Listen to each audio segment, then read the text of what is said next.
Hello all, how are you doing?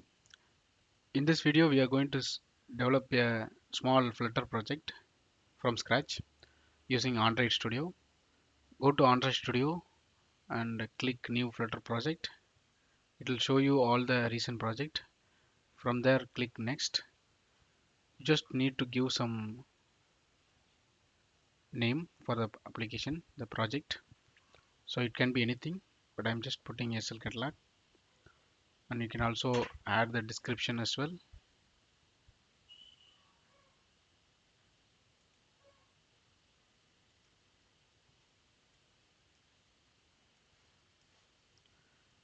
Once those details are filled, you can also choose whether what language you need, Java or Kotlin. And similarly for the iOS, Objective-C or Swift. Before that, there is something called organization. Normally, it will be written in reverse, the organization name. So we are going to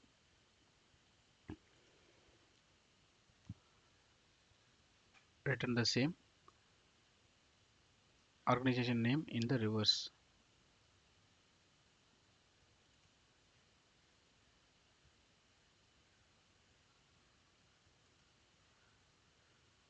So I'm just writing some name and click finish. It will create a project. So this is to quickly create a Flutter application in Android Studio. Currently, I'm going to build this for Android platform. Anyway, I have included iOS support also in this application, Flutter application. So Flutter is a technology where you can create mobile applications for both Android and iOS. So now you see the project Flutter application is created in Android Studio. So we are seeing the README file. So it says some introduction about the project, getting started page, and first important thing to check is the structure, directory structure of the project, where you see idea related file, Android related Android folder, and lib test, etc. iOS, Android. So iOS and Android are platform specific directories as folder, and the pubspec.yml is the very important file to look into it. That is where we define our project dependencies, how to behave, and what kind of dependencies we are going to use from the dot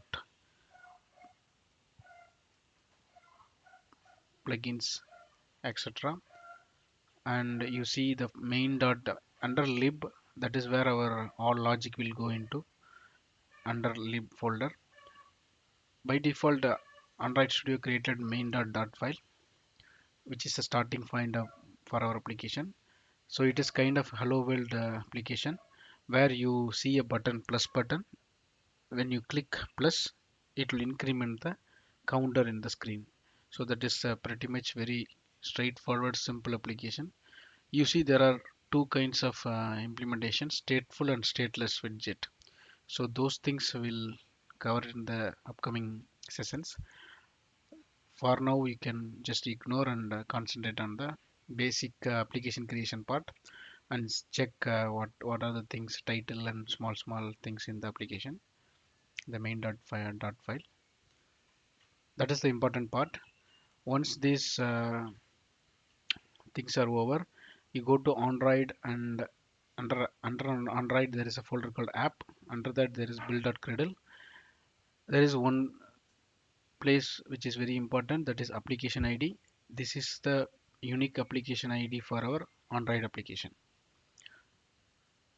I'm just putting my unique identification application ID in that particular line number 46.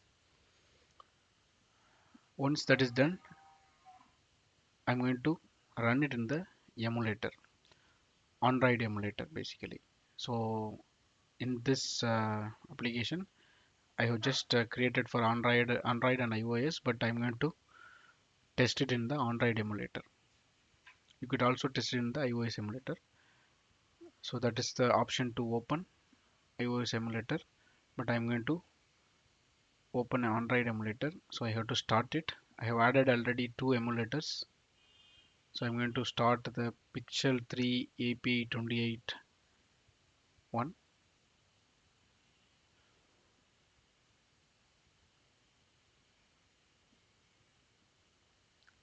Just ignore this error. Anyway, it is opening the Android emulator.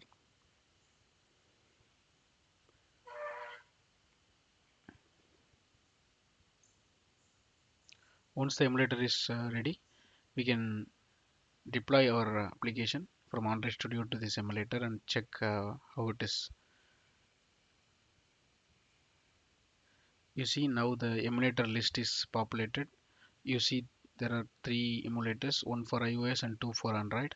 The Android two emulators I have created, I have configured and I have created for the testing purpose. So I'm using one of them. Once the emulator is ready, then we'll just deploy the application into the emulator.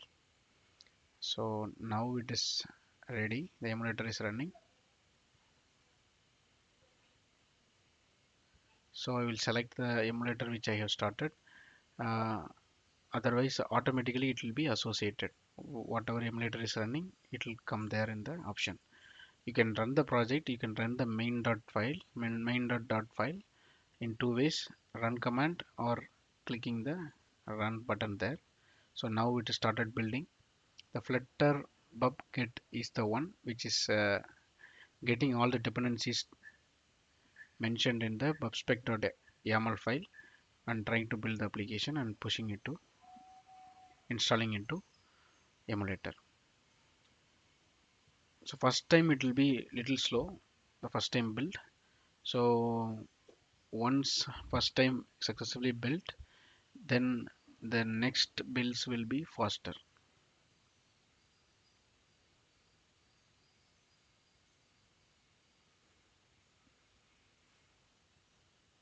So the next step in our Flutter application development is to add translation support. For example, I10N, multiple language support for our application like English, Spanish, and other languages. That will be there in the next session. In this session, we will only cover the basic Flutter project and application creation and run it in the Android emulator.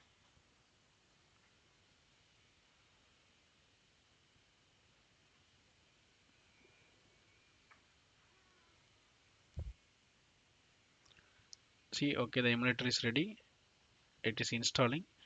The important thing to notice is that it is installing the APK from the build app outputs Flutter app directory. So this is important to note. This is the app.apk is the file which is getting installed in the emulator. And you see the right side, Flutter hot reload. We will see what it is. So now our application is installed and running. It has a title Flutter app and there is a button. When you click, it is incrementing. And now we are going to check what is this hot reload. I'm going to change the title of the app from Flutter app to catalog. It can be anything, Flutter app to catalog. So we'll see how to do. Go to the main.dot file and see the home page title. So we are looking at the home page screen. Page is screen. I mean, it's a naming. You can also name like home page screen, something like that. So it is changed immediately. I have not redeployed. Hot reload push the change to the running application. That is what called hot reload option in Flutter. This is a very important feature and very useful feature to notice. Whenever you save your changes, it immediately reflects in the application.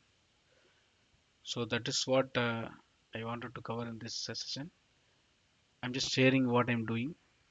So there will be lots of videos here and there in a lot of topics which I'm trying. I will also try to cover more topics in Flutter application development. Thanks for watching. Please like, comment and subscribe.